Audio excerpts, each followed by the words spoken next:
Ayuda, ça veut dire aide.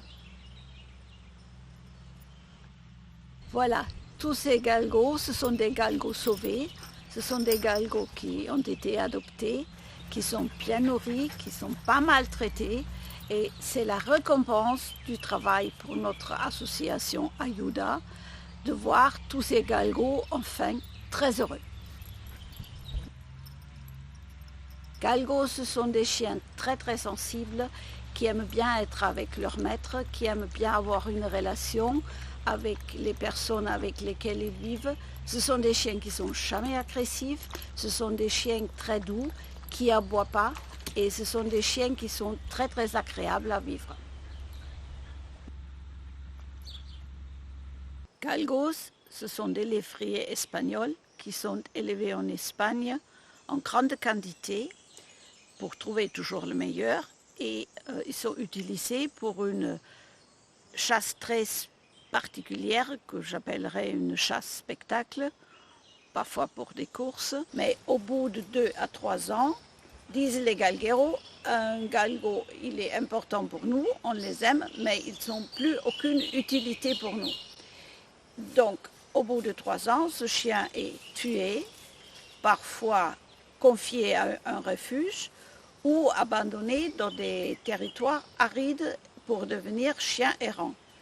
C'est pour ça Ayuda voudrait aider ces chiens-là de trouver un nouveau foyer, parce que Ayuda, ça veut dire aide.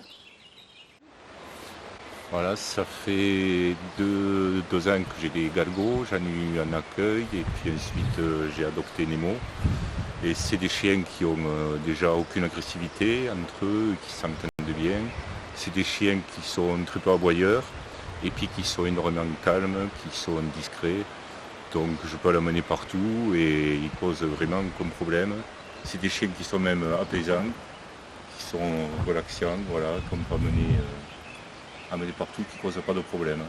Qui s'entendent bien, j'ai 2 autres chiens et qui s'entendent bien. Tous les galgos que j'ai eu en accueil, ça s'est toujours bien passé, ils ont été intégrés de suite. Le fait que les autres chiens doivent ressentir tranquillité. Et c'est vrai que c'est vraiment des chiens attachants, qui ressentent beaucoup de nos émotions, encore plus que les autres chiens, voilà, et qui sont vraiment très attachants.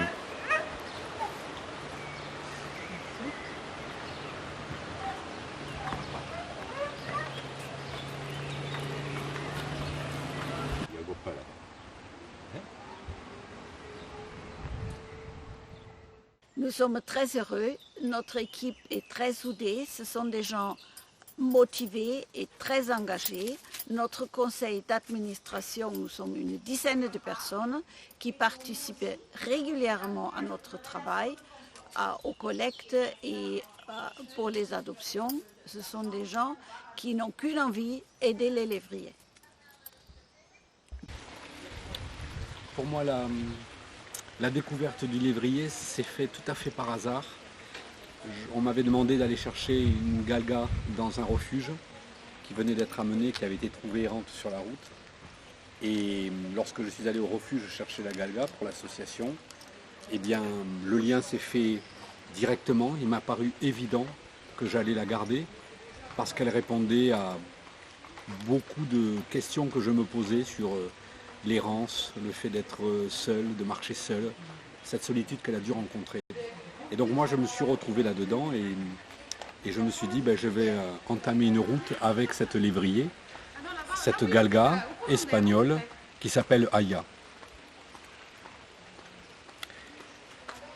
Ensuite, le vrai contact il s'est fait 1 année après que je l'ai obtenu. C'est-à-dire que pendant 1 année, il y a eu une observation du chien vers le maître et du maître vers le chien. Et puis le chien est devenu une compagne, une copine, une amie, une compagne en fait de tous les instants. Et un jour dans la rue, je l'ai appelée, elle est revenue directement et elle s'est assise à côté de moi. Et ce jour-là, je me suis dit, le contact entre le chien et le maître s'est fait naturellement. Il n'y avait plus le petit bout de viande qui faisait qu'elle vienne, il n'y avait plus un intérêt particulier matériel, il y avait une reconnaissance. Et c'est cette reconnaissance que j'ai su lire un jour dans le comportement de Aya. Alors cette chienne c'est Maya, c'est la chienne de Monica. Moi, ma chienne, elle est au soleil en train de se reposer à la maison, parce qu'elle est quand même âgée, et puis elle a la leishmaniose, donc un traitement simple que je lui donne tous les jours, et qui fait que je la laisse maintenant se reposer, parce que c'est une vieille mamie. Mais le cœur des chiens Galga, que ce soit Maya ou Aya, ou les autres chiens que je rencontre à l'association, ou Floyd, le chien de Florence, eh bien je retrouve toujours ce même regard qui est propre aux lévriers et aux galgos. Toujours cet intérêt et cette reconnaissance qu'ils ont qu'on se soit occupé d'eux. Ils le sentent, ils le savent. Donc j'accepte qu'elle dorme sur le lit. Un lévrier qui n'est pas sur un lit, c'est pas un lévrier. Et j'accepte qu'elle dorme sur le canapé, parce que quand elle est dans le canapé, elle est chez elle, et on passe du temps ensemble. Et ça, c'est agréable. Pour notre association, il est très très important qu'une adoption devienne une réussite pour le chien qui vient et aussi pour les adoptants. C'est pour ça que chaque adoption est précédée par une prévisite pour discuter avec les personnes qui veulent accueillir un galgo, expliquer les problèmes qu'ils peuvent avoir avec le chien, et aussi de voir aussi est-ce que l'environnement, le cadre de vie correspond pour recevoir un galgo comme chien adopté. Pour ces chiens-là, ce qui est très important aussi, c'est le calme. Oui. Ça veut dire à chaque fois que la chienne va faire quelque chose de positif, elle vient vers vous. Bien. Oui, ben moi je faisais ça naturellement, et on fait ça avec les juments. Hein. Ben voilà, bon, Je passe mon temps à lui dire c'est bien quand on se promène, je la caresse pendant qu'on se promène. Quand un chien arrive d'Espagne, il y a beaucoup de démarches administratives à faire, entre autres contrôler la puce, faire un contrôle chez le vétérinaire et l'inscription d'ICAT. Et heureusement pour cela, il y a des membres de notre association qui prennent en charge cette tâche qui est quand même très importante, comme ici Florence qui nous aide beaucoup. Nous n'avons pas eu la justification de ICAT par écrit. Nous avons eu seulement l'inscription sur notre compte ICAT. Donc il nous manque les mails de confirmation. Il nous manque les mails de confirmation. Alors j'ai rencontré un galgo auprès de Monica qui en avait adopté une, que j'ai trouvée vraiment magnifique, très douce. Et j'en suis tombée amoureuse. Donc j'avais un chien, moi, qui était l'opposé, un boxer, qui était très beau, avec qui je jouais bien, mais qui n'était pas du tout doux et pas sociable. Je ne pouvais jamais le sortir en compagnie, etc. Donc le galgo m'a plu parce que je pouvais l'amener partout avec moi et c'est ce qui m'a attirée vers ce chien.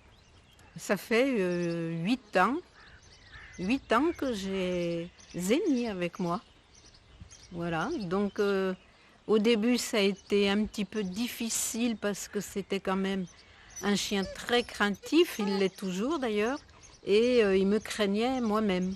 Donc il a fallu que je m'adapte à lui parce que c'était à moi à aller vers lui et vraiment à lui apporter la douceur, le rassurer. Et puis petit à petit, il s'est calmé. Et donc, bien se promener et puis courir. Voilà. Et vagabonder. Voilà. C'est un poète, comme sa maîtresse. Hein? Voilà, c'est ça. C'est pour ça qu'on s'entend bien tous les deux. Hein? Et oui, il m'a appris beaucoup de choses. C'est lui, je crois, qui m'a apporté le plus, parce que j'ai eu plusieurs espèces de chiens, mais c'est lui qui m'a apporté le plus en connaissance et en patience. Voilà, en amour des bêtes. Hein? Et oui.